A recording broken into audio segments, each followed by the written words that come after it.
Ulama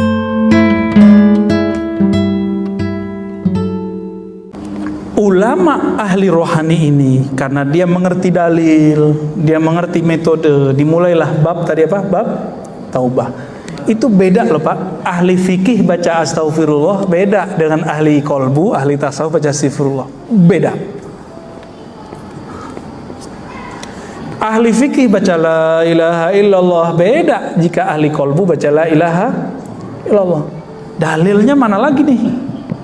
Baca la ilaha aja tat, nggak usah aneh kan gitu. Orang awam takut gila, katanya bertasawuf jadi gila.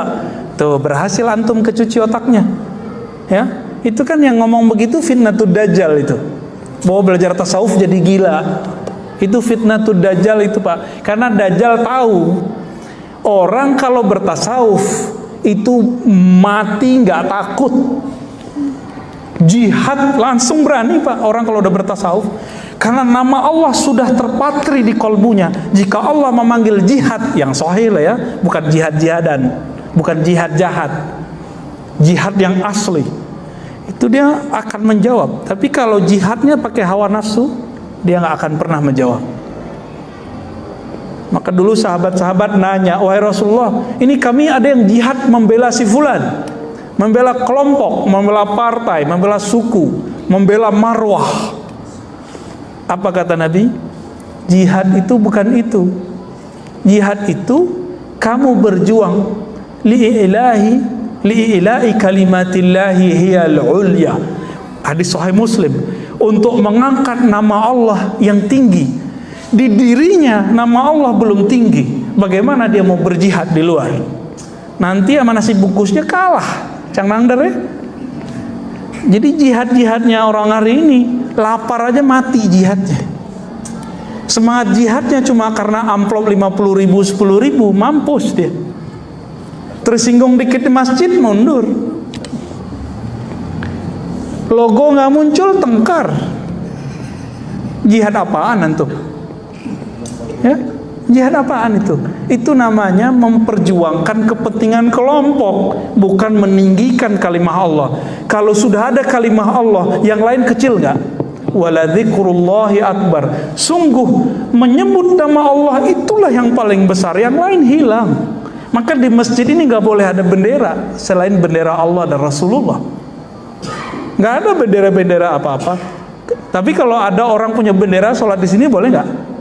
Buat acara di sini boleh, jika masih sesuai dengan akidah yang ahli sunnah, yang moderat. Ahli-ahli tasawuf ini karena di kolbunya dibimbing orang bertaubat. Karena ahli tasawuf tahu orang bertasawuf itu bukan berarti suci, tapi justru belajar kalau kotor gimana cara menyucikannya. Saya mau sholat tapi lagi junub, wajib nggak mandi wajib? Bapak berani nggak lagi junub, habis malam pertama subuh nggak pakai mandi, berani nggak? Baru pulang keluar kota nih, Cang Nandar nih, pulang-pulang langsung serangan. Subuh berani nggak sholat tanpa mandi wajib? Nggak berani. Kenapa? Tubuh terasa kotor. Ini masjid zahir, tubuh zahir tidak berani masuk. Di kolbu kita ada tempat mengingat Allah, namanya kolbu fuad, sir. Itu wilayah di dalam kolbu. Maka Allah mengatakan sesungguhnya dia ya'lamu sirra wa akhfa. Surat Toha. Sesungguhnya dia mengetahui sir, rahasia, dan akhfa, dan apa yang tersembunyi dalam rahasia-rahasia itu. Kalau kita masih pakai junub rohani, apa junub rohani? Lalai mengingat Allah. Belum dimandikan dengan tobat, nggak bisa Pak masuk ke situ. Itulah sebabnya kenapa sholat antum tadi nggak khusyuk.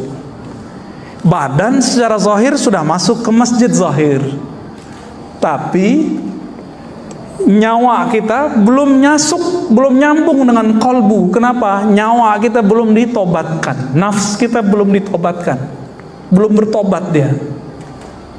Jadi nggak bisa khusyuk. Jadi kalau ada orang nanya, saya nggak bisa khusyuk, udah tobat dulu zahir batin. Kalau udah bersih, baru dia bisa masuk. Dosa zahir, dosa batin. Yang paling parah dosa batin. Dosa batin itu ada yang bahaya untuk orang lain dan dirinya, ada yang bahaya cuma untuk dirinya. Untuk perkara junubnya batin namanya ghaflah, lalai, dan itu haram secara hukum hakikat. Dalam surat Al-A'raf ayat 205 di ujung ayat Allah melarang wala takum minal ghafilin. Janganlah engkau wahai orang beriman menjadi orang yang ghafilin. Ghafilin artinya lalai. Maka secara Qur'ani lalai itu dosa.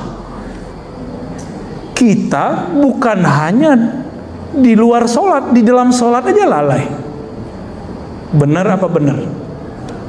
Ya. Gimana dong Pak?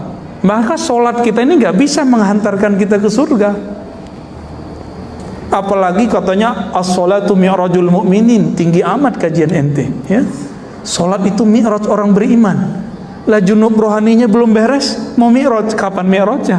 Melorot ada Pak. Ya. Melorot iya, mi'raj enggak.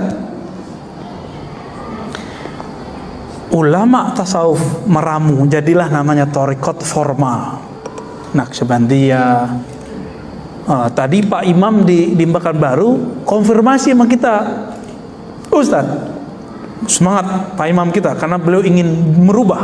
Ya, di kampung saya kalau ada orang thariqat suluk, orang Naqsyabandi suluk 40 hari, kalau udah nggak suluk dia nggak sholat di masjid.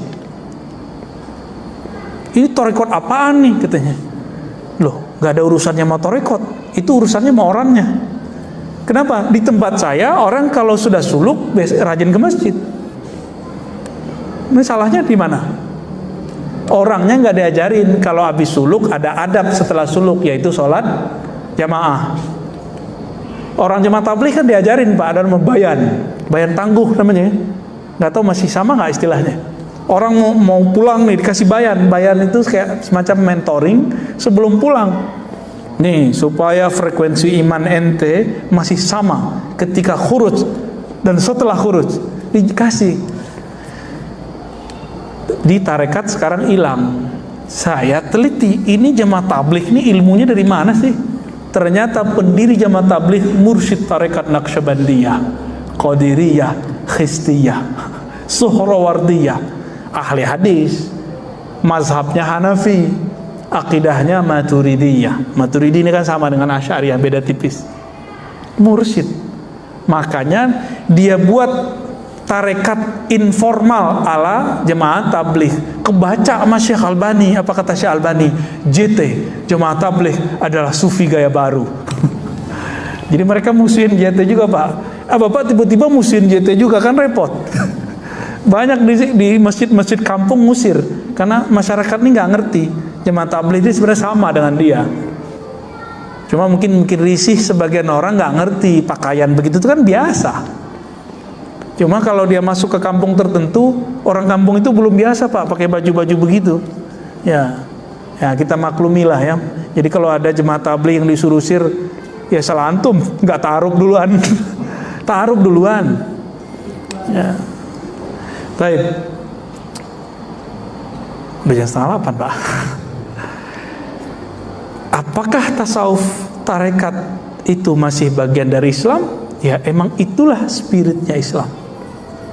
Spiritnya Islam di situ. Sholat itu raga, tasawuf itu nyawanya sholat.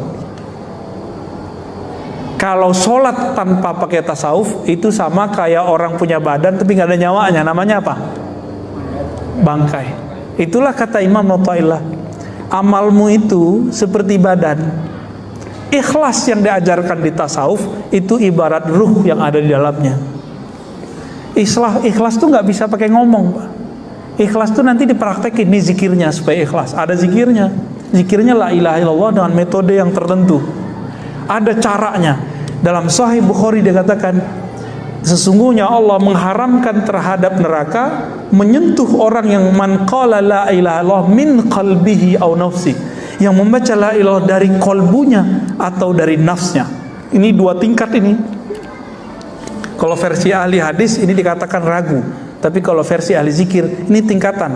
Ada orang baca la ilaha pakai kolbunya, ada yang pakai jiwanya, hasilnya beda. Kalau pakai jiwa, jingkrak-jingkrak pak jadinya. Kalau pakai kolbu bisa nangis. Itu bedanya ya. Udah azan? Kita cukupkan? Kita skip dulu. Semoga Allah meridhai kita semua dan menjadikan kita pewaris zahir ilmunya Nabi dan batin ilmunya Nabi. Amin ya rabbal alamin. Wassallallahu ala Muhammad. Assalamualaikum warahmatullahi wabarakatuh.